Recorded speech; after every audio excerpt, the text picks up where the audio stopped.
You're listening to the Rapid Electric Tailgate Party.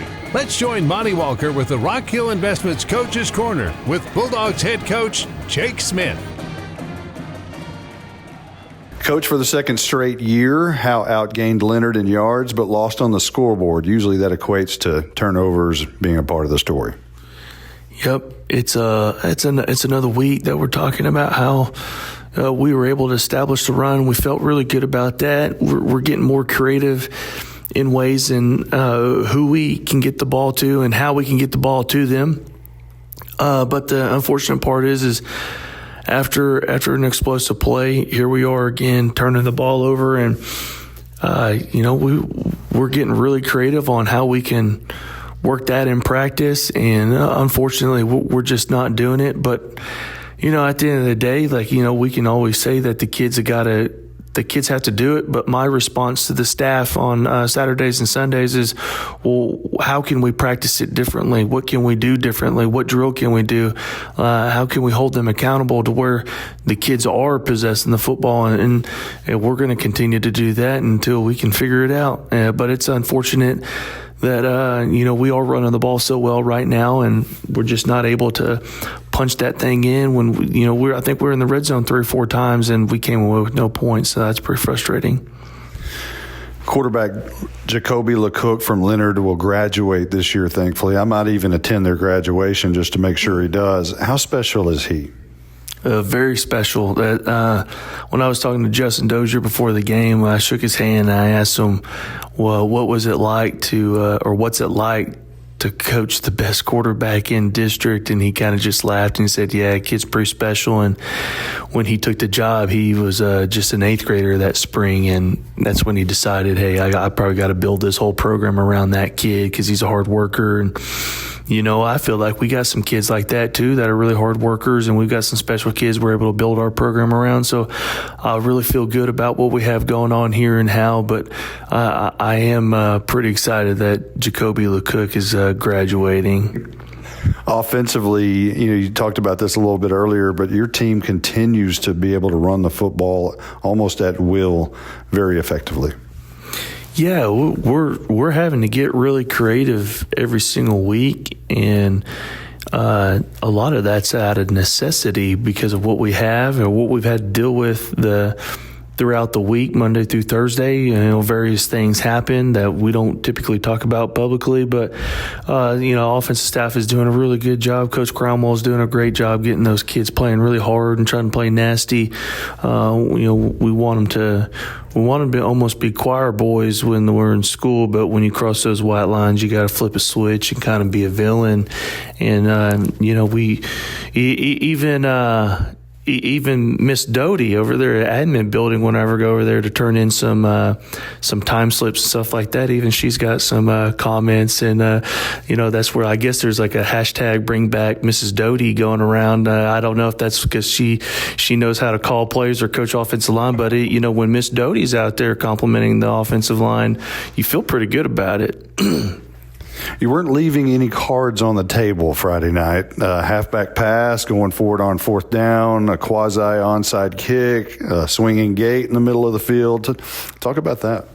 Yeah, we're going to leave no doubt. Win, lose, or draw, at least your district opponents are going to have to work on that stuff. And sometimes that's like stealing a possession, is when your opponents have to work on a bunch of stuff and it takes time away from them to focus on what we're really good at. And so for us, it doesn't take very much time at all, and we're confident whenever we call it, and we felt pretty good about it, especially the specific times that we did call it. And there's obviously I've got quite a bit of riverboat gambler in me, and that's what they used to always call me previous places I was at, because I really feel like if you got one in the chamber and you also still have some in the clip, you might as well unload it to where your other opponents have to work on it. And plus, it's fun for the kids, it's fun for the coaches, it's fun for the people that pay about $5 to come watch you. So why would you not run it? And at the end of the day, when I talk to the kids, I said, don't forget that football's fun, and it's supposed to be fun, and it's our job to make sure that it is fun. So especially whenever you're able to execute it at a high level. It makes it exciting, and all it does is build confidence for whenever you do just run a regular play, whether it's the stretch play or the counter play. It gets the kids more engaged, and it's pretty fun. You're listening to the Rock Hill Investments Coaches Corner with Howe head coach Jake Smith. We'll be right back. Tonight's Bulldogs football is brought to you by Noble Ridge, right here in Howe, just off Highway 75 at Summit Hill Parkway and walking distance to Summit Hill Elementary. Noble Ridge is our hometown's newest master plan community, featuring new homes from the nation's top builders, plus trails, parks, and family-friendly amenities. Developed by Rock Hill Capital Investments, a trusted North Texas developer with thriving communities in Salina, Sherman, and across the region. Noble Ridge is proud to call Howe home. Learn more at nobleridgetx.com. That's nobleridgetx.com. You're listening to the Rock Hill Investments Coaches Corner with Howe head coach Jake Smith. Coach, what's been the most challenging aspect of your first head coaching job to this point? Oh boy, this is I would say there's something new every week. Some things that you never dreamed would happen. I find myself looking at my wife at night, and she always asks me what's wrong, and I always say, you're not going to believe what happened today, or what someone said today, or you're not going to believe what I found out that has happened. And just dealing with the first, I would say that's probably the best way that I can explain it. There's a lot of firsts. There's a lot more positives than negatives, I will say. This is a really good place. We have great admin, the support that we have, and then also the buy-in from, at the end of the day, the administration really didn't know who they were getting. And I think me being very consistent, it probably, to some people, I know Coach Cromwell told me, man, it's kind of exhausting to see how consistent you are every single day. And I said, hey, my wife's pretty good looking. If I ain't going to change for her, I ain't changing for nobody. So me being consistent and just attacking each day, and whether it is a first or if it's something I've already dealt with, the good news is I can always drive across town and I can talk to Kevin Wilson. He can help me out through a lot, because you talk about a guy that, former coach and then also a superintendent for 2+ decades. He's seen it all or dealt it all. And so I have a really good support system. Whether like I'm having a conversation earlier, I can always call up Jake Fazell, the guy that's former head coach at Gunner, won a bunch of football games. I can talk to him. I can talk to Sam Harrell. I can call my buddy Travis Cole up there in Perry. He's been through a lot of stuff, so I have a really good support system, and we're getting through a bunch of stuff. And there are a whole lot more better days than bad days, and it is getting better.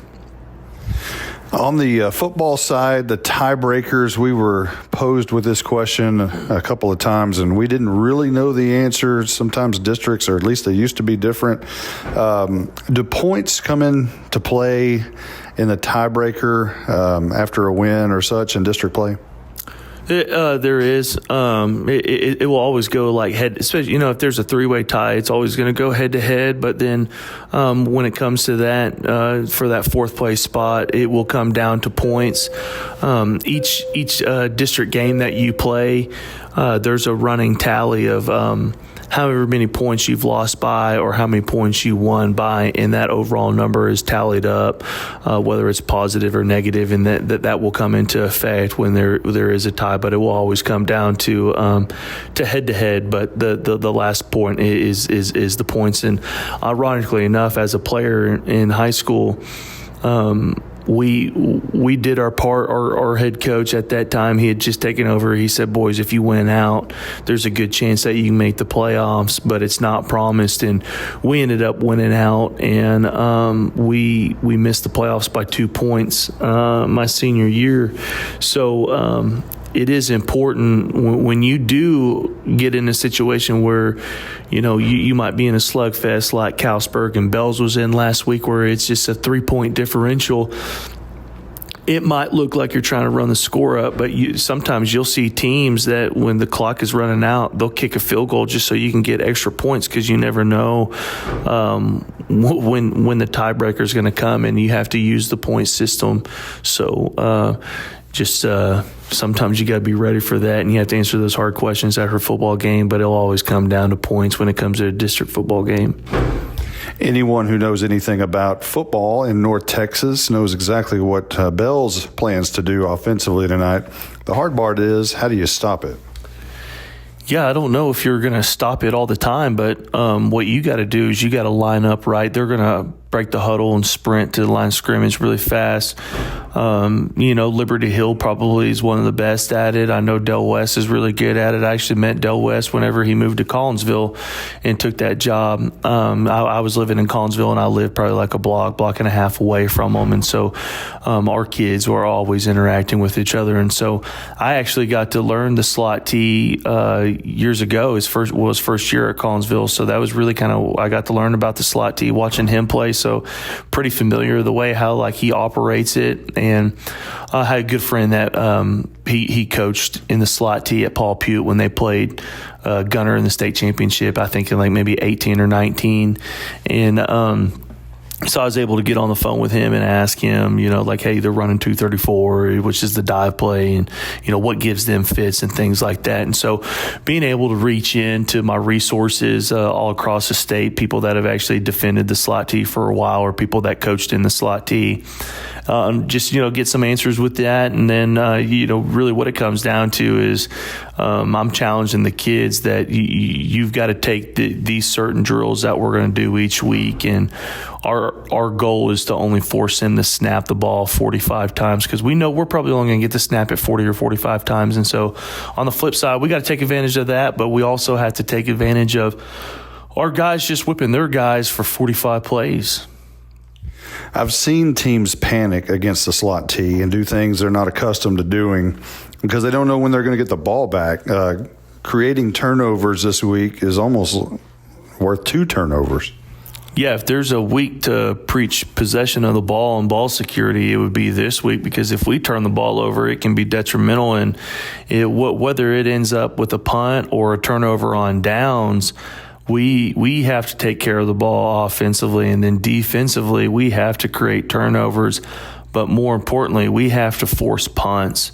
If you can force them to punt the ball 3 to 4 times and we're able to possess the ball longer than them and come away with points, that's how you beat a slot T team. Whether if you win the coin toss, do you take the ball first rather than deferring to the second half? Because you know if you go up 14 points, that potentially could be a death sentence for the slot T team, because it's so hard for them to come back from behind because they're real methodical in what they do. But on the flip side of that, you have to eliminate the explosive plays. They've got number 4 back there who's really explosive. He's a really good halfback for them.